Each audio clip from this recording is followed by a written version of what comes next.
Hello दोस्तों।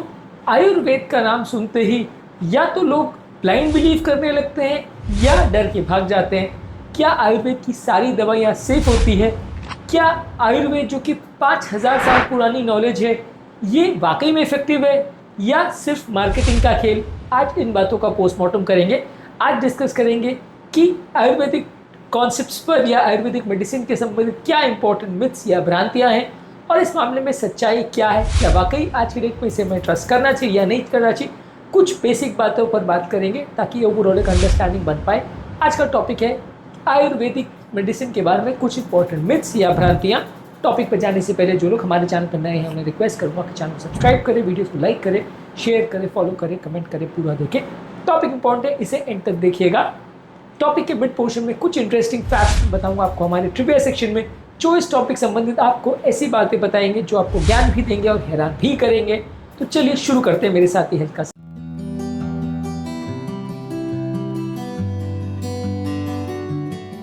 सबसे पहली बात यह है कि क्या आयुर्वेदिक मेडिसिन में कोई साइड इफेक्ट्स नहीं होते? डेफिनेटली आयुर्वेदिक मेडिसिन नेचुरल है। साइड इफेक्ट्स होने का चांस केमिकल्स में कुछ हद तक ज़्यादा होता है, पर वो पूरी तरह से हार्मलेस है ऐसा ज़रूरी नहीं है। कई हर्ब्स में टॉक्सिसिटी हो सकती है, कई हर्ब्स नेचुरल मेडिसिन के साथ या कई हर्ब दूसरे एलोपैथिक मेडिसिन के साथ इंटरेक्ट कर सकते हैं, रिएक्शन कर सकते हैं।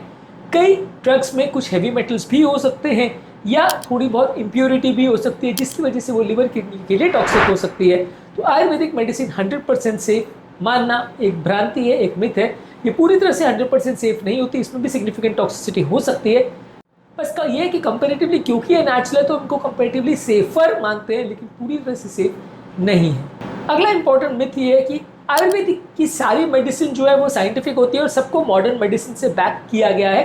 कुछ हर्बल प्रोडक्ट्स जैसे टर्मरिक है, अश्वगंधा है, ये डेफिनेटली इन पर रिसर्च हुआ और इस पर काफ़ी डेटा अवेलेबल है जो सजेस्ट करता है कि इसमें काफ़ी फायदे हैं। पर बहुत सारे आयुर्वेदिक हर्बल फॉर्मुलेशंस ऐसे हैं जिसमें रिसर्च की आवश्यकता है ये देखने के लिए कि वो कितनी हद तक सेफ है और कितनी हद तक इफेक्टिव है। इसलिए आयुर्वेद की हर दवाइयाँ आयुर्वेदिक साइंस द्वारा बैकअप जरूर है, लेकिन साइंटिफिक रिसर्च और क्लिनिकल ट्रायल्स ज़्यादातर चीज़ों पे नहीं अवेलेबल है।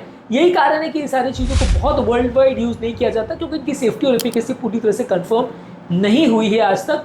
कुछ इंपॉर्टेंट चीज़ें हैं जो कि डेफिनेटली एलोपैथिक मेडिसिन में भी जिसके बारे में डिस्कशन है और जिसको काफ़ी हद तक सेफ माना जाता है, तो उनको डेफिनेटली यूज़ करने में कोई दिक्कत नहीं है। पर काफ़ी चीज़ों में अभी डेटा आना बाकी है। तो ये सारी चीज़ों में 100% हर चीज़ों में साइंटिफिक बैकअप है ऐसा सोचना मिथ हो सकता है। इसके अलावा एक और मिथ है कि आयुर्वेद इंस्टेंटली वर्क करता है क्योंकि वो प्योर होता है।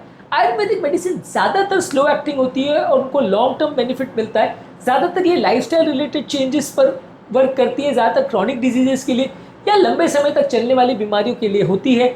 इमरजेंसीज में ये वर्क नहीं करती है, ज़्यादातर इमरजेंसी के लिए बहुत सिलेक्टेड ही इसमें ऑप्शंस अवेलेबल रहते हैं, लेकिन ये बहुत रैपिडली एक्टिंग दवाइयाँ नहीं होती। ज़्यादातर ये लॉन्ग टर्म बीमारियों में असर करती है, इनका असर स्लो होता है, काफ़ी हद तक बीमारियों को ये जड़ से ठीक कर सकती है। इसलिए इसको लंबे समय तक एक्ट करने वाली या परेशान करने वाली बीमारियों के लिए अक्सर प्रयोग करते हैं। अगला इंपॉर्टेंट मिथ है कि आयुर्वेद में कोई डायग्नोसिस की ज़रूरत नहीं पड़ती क्योंकि इसमें कोई जांचें नहीं करवाते, तो कुछ भी बेसिस पे आप ट्रीटमेंट स्टार्ट कर सकते हैं। वैसा नहीं है। आयुर्वेदिक का प्रैक्टिस पैटर्न अलग है, बॉडी के अलग अलग तरह के दोषों का असेसमेंट किया जाता है, उसके बेसिस पे आयुर्वेद को वैद्य द्वारा आपकी प्रकृति पर, आपकी विकृति पर, आपके डाइजेशन पर, आपके मेंटल स्टेट पर, ये सारे दोषों के बेसिस पे आपको ट्रीटमेंट किया जाता है, ना कि रैंडमली किसी को कुछ भी दे दिया जाता है। इसलिए कई बार over the counter herbal medicine जो आप ले लेते हैं कि हर्बल के नाम पे वो सेफ रहेगा, तो ऐसा ज़रूरी नहीं है कि उसमें वो आयुर्वेदिक बेनिफिट आपको मिलेगा, क्योंकि आपकी बॉडी की प्रकृति और आपकी बॉडी के जो इंटरनल जो दोष हैं या जो आपकी बॉडी की अलग अलग मेंटल और फिजिकल स्टेटस है, ये सारी चीज़ों को बिना असेस किए यदि दवाइयाँ दिया जाएगी तो उससे बहुत ज़्यादा फायदा नहीं होगा। यही कारण है कि बहुत सारे पेशेंट्स में बहुत सिग्निफिकेंट बेनिफिट नहीं भी देखने को मिलता है, क्योंकि वो दवाइयाँ ज़्यादातर दुकान से जाकर खरीद लेते हैं या किसी के कहने सुनने पर परचेज कर लेते हैं। प्रॉपर आयुर्वेदिक प्रैक्टिशनर या वेद से डिस्कस करके लेंगे तो कंपैरेटिवली सक्सेस के चांसेस थोड़े ज़्यादा रहेंगे। इसके बारे में कुछ लोग की मिथ होती है कि वो सारे प्रॉब्लम्स को ठीक कर सकता है। कई डाइजेस्टिव क्रॉनिक प्रॉब्लम जैसे डाइजेशन, स्ट्रेस और लाइफस्टाइल प्रॉब्लम्स जो है वो कुछ हद तक क्योर हो सकती है, पर हालांकि आयुर्वेदिक ट्रीटमेंट को सक्सेसफुल बनाने के लिए ज़्यादातर आपको लाइफस्टाइल चेंजेस और दवाइयों का साथ में प्रयोग करना पड़ता है, बहुत सारी चीज़ों का पालन करना पड़ता है। हार्ट अटैक और स्ट्रोक और एक्सीडेंट जैसी इमरजेंसी कंडीशंस में आयुर्वेदिक मेडिसिन उतनी यूजफुल नहीं होती हैं। इसके अलावा आयुर्वेद के बारे में ये माना जाता है कि सिर्फ दादी माँ के जो घरेलू नुस्खे हैं आयुर्वेदिक वही है। आयुर्वेद बेसिकली कॉम्प्लेक्स फ्रेमवर्क पर वर्क करता है जिसे दोष थ्योरी बोलते हैं। सर्जरी भी इसमें इंक्लूडेड है। सुश्रुत संहित में सर्जरी के प्रोटोकॉल्स पर भी बात हुई है और डिटॉक्स प्रोटोकॉल में पंचकर्म पर बात हुई है। तो यहाँ पे सिर्फ तुलसी चाय या हल्दी दूध जैसे घरेलू नुस्खों का ही ट्रीटमेंट आयुर्वेद नहीं कहलाता। आयुर्वेद में बहुत सारी और भी चीज़ें इंक्लूडेड है जो कि अलग अलग दूसरी तरह की बीमारी में वर्क करती है। तो आयुर्वेद और घरेलू नुस्खों में सिग्निफिकेंट फ़र्क है। इसके अलावा अगला एक पॉइंट मिथ है कि मॉडर्न मेडिसिन आयुर्वेद को पूरी तरह से रिजेक्ट करता है। ऐसा नहीं है। मॉडर्न मेडिसिन भी आयुर्वेद के कई प्रोडक्ट्स जैसे अश्वगंधा, टर्मरिक, गिलॉय ये सारी चीज़ों पर रिसर्च करके उनको अगर सेफ पाता है तो यूज़ करता है। लेकिन हर आयुर्वेदिक प्रोडक्ट को वो पूरी तरह से बिना रिसर्च के एलोपैथिक प्रैक्टिस में नहीं यूज़ करते। इसलिए आयुर्वेदिक मेडिसिन कुछ हद तक एलोपैथी में सक्सेसफुल माना गया है, उनको यूज़ किया गया है। हर तरह की मेडिसिन का एलोपैथी सपोर्ट करता है या विरोध करता है, ये दोनों ही पूरी तरह से गलत है। इसके अलावा आयुर्वेदिक मेडिसिन के साथ ये माना जाता है कि अनलाइक एलोपैथिक मेडिसिन इनको लॉन्ग टर्म यूज़ करना पूरी तरह से सेफ है क्योंकि नेचुरल है। ये ज़रूरी नहीं है। कई इसमें ऐसी मेडिसिन हो सकती हैं जो ऑर्गन टॉक्सिसिटी कर सकती है, कुछ हद तक डिपेंडेंसी कर सकती है। इसलिए ये सारी मेडिसिन को बिना आयुर्वेदिक प्रैक्टिशनर को कंसल्ट किए नहीं लेना चाहिए। इसमें भी सिग्निफिकेंट साइड इफेक्ट हो सकता है। दुकान से जाके आपने किसी भी गुरु ने या किसी भी साधु ने कुछ बोल दिया, आपने परचेज कर लिया, तो वो गलत तरीका है इसको यूज़ करने का। वैसे अगर आप इनको यूज़ करेंगे तो फ़ायदा नहीं, उल्टा नुकसान भी हो सकता है। इसके अलावा एक इम्पॉर्टेंट मिथ है कि लोगों को ऐसा लगता है कि घर पर सेल्फ प्रिस्क्राइब्ड आयुर्वेदिक मेडिसिन ज़्यादातर सेफ होती है। ज़्यादातर लोगों का ये सोचना गलत है क्योंकि कई आयुर्वेदिक मेडिसिन जो है वो काफ़ी स्ट्रॉन्ग भी हो सकती है, जैसे एकोनाइट है, गुगुलू है या heavy metal based Ayurvedic preparation है जो अक्सर डेंजरस भी हो सकती है। तो ये सारे घर पर आप बिना किसी से पूछे ना लें तो ज़्यादा अच्छा है। इसमें आपको प्रॉब्लम्स होने का चांस ज़्यादा है। इसके अलावा लोगों को ऐसा लगता है कि क्योंकि आयुर्वेदिक प्रोडक्ट्स नेचुरल है तो उसमें कोई क्वालिटी कंट्रोल या क्वालिटी चेक्स की ज़रूरत नहीं है। जहाँ से भी आप लेंगे वो बराबर ही इफेक्ट करेगी। आयुर्वेदिक प्रोडक्ट्स में भी स्टैंडर्डाइजेशन होना चाहिए, प्यूरिटी होनी चाहिए और कहाँ से सोर्स किया गया है वो सारी चीज़ों का कंफर्मेशन होना चाहिए। इसमें अगर कोई कंटैमिनेशन आ रहा है, कोई एडल्ट्रेशन आ रहा है या गलत डोज में आपको मिल रही है तो आपको प्रॉब्लम भी हो सकती है। इसलिए आयुर्वेदिक मेडिसिन बिना वैद्य के कंसल्टेशन के लेना यूजली गलत हो सकता है। इसमें कई नुकसान भी हो सकते हैं। रैंडमली बिना आपके बॉडी के दोष को असेस किए आप इनको अगर यूज़ करना चालू कर देते ये सोच के क्योंकि वो नेचुरल है वो फ़ायदा ही करेगा, ऐसा ज़रूरी नहीं।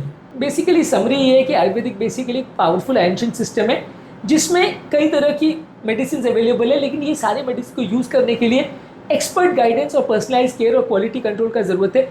मार्केट में या दुकान पर देखने वाले एड्स को लेकर यदि आप इस तरह के प्रोडक्ट्स को परचेज करोगे तो आपको नुकसान भी हो सकता है या आपको सिग्निफिकेंट साइड इफेक्ट्स भी कर सकते हैं।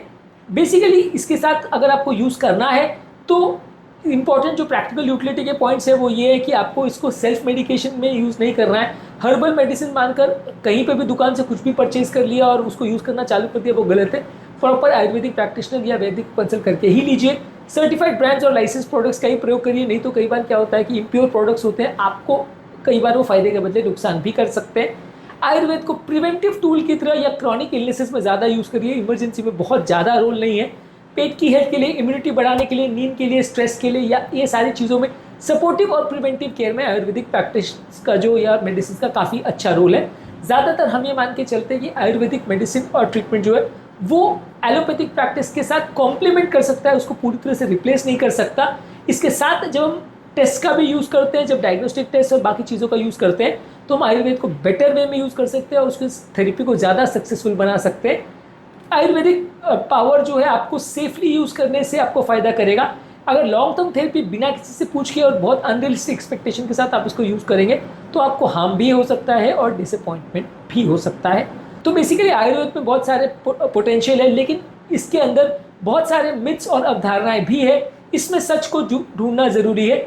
जब तक आयुर्वेदिक साइंटिफिक लेंस के द्वारा देखकर आप परचेज नहीं करते हो या ध्यान से उसको प्रॉपर्ली प्रोक्योर नहीं करते हो तब तक आपकी सेफ्टी भी कॉम्प्रोमाइज़ हो सकती है और हेल्थ भी कॉम्प्रोमाइज़ हो सकती है।